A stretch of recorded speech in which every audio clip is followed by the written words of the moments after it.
সম্মানিত দর্শক, আসসালামু আলাইকুম।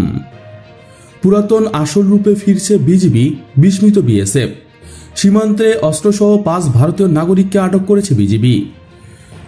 বাংলাদেশে আটক ভারতীয়দের ফেরত দেয়নি বিজিবি, বিস্মিত বিএসএফ।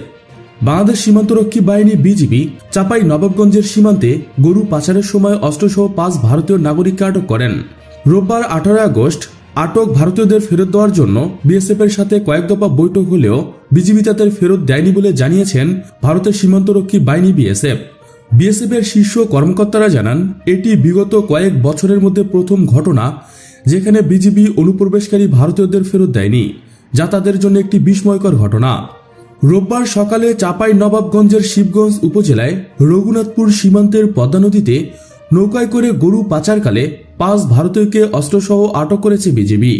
আটক ভারতীয়রা হলেন মুর্শিদাবাদের রতন সিংহের ছেলে দীপ সিংহ, বাইতুল হালদারের ছেলে রনি হালদার, মৃত রফিকুল ইসলামের ছেলে ফায়াজ ইসলাম, আলেক শেখের ছেলে আসলাম শেখ এবং মিলাউলের ছেলে অলিল মহালয়। 53 বিজিবি ব্যাটালিয়নের অধিনায়ক lieutenant colonel Moniruzzaman Bangla latest নিউজকে বিষয়টি নিশ্চিত করেছেন। মঙ্গলবার 20 আগস্ট ভারতীয় সংবাদ মাধ্যম হিন্দুস্তান টাইমে প্রকাশিত খবরে বলা হয়েছে, বিজিবি এবং বিএসএফ এর মধ্যে কয়েক দফা পতাকা বৈঠক অনুষ্ঠিত হলেও বিজিবি ভারতীয়দের ফেরত দিতে রাজি হয়নি।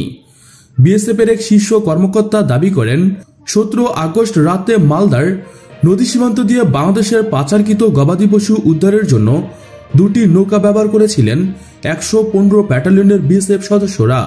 একটি নৌকায় যান্ত্রিক ত্রুটি দেখা দিলে সেটি স্রোতের টানে ভেসে যায়, দ্বিতীয় নৌকা সেটি টেনে আনার চেষ্টা করছিল, কিন্তু প্রবল স্রোতের কারণে উভয় নৌকা বাংলাদেশের জল সীমায় প্রবেশ করে।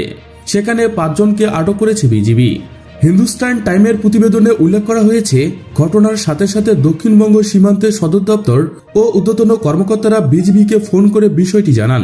তবে বিজিবি সদস্যরা আটক ভারতীয়দের ছেড়ে দিতে অস্বীকার করলে একটি পতাকা বৈঠক অনুষ্ঠিত হয়।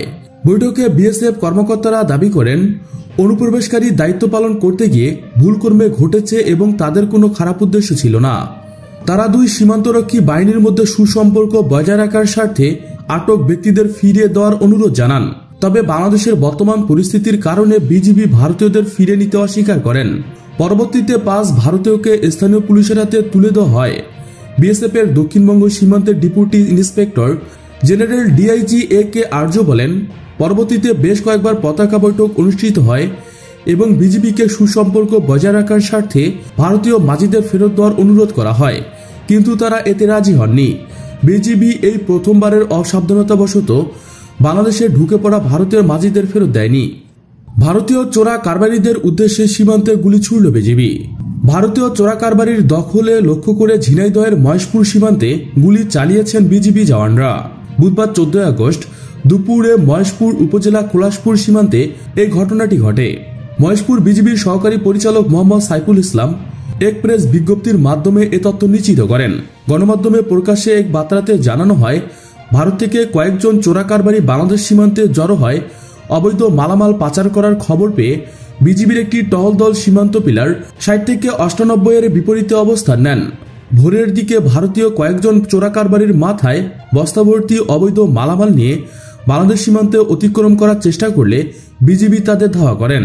এ সময় ভারতীয় চোরা কারবারিদের বিজিবিকে ধারালো অস্ত্র প্রদর্শন করেন।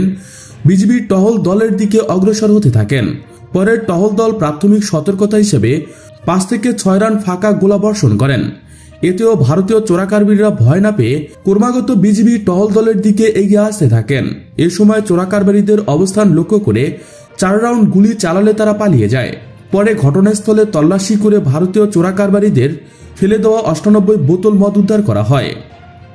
সুপ্রিয় বন্ধুগণ, সর্বশেষ একটি অনুরোধ, ভিডিওটি ভালো লাগলে আপনাদের ফেসবুকে শেয়ার করুন।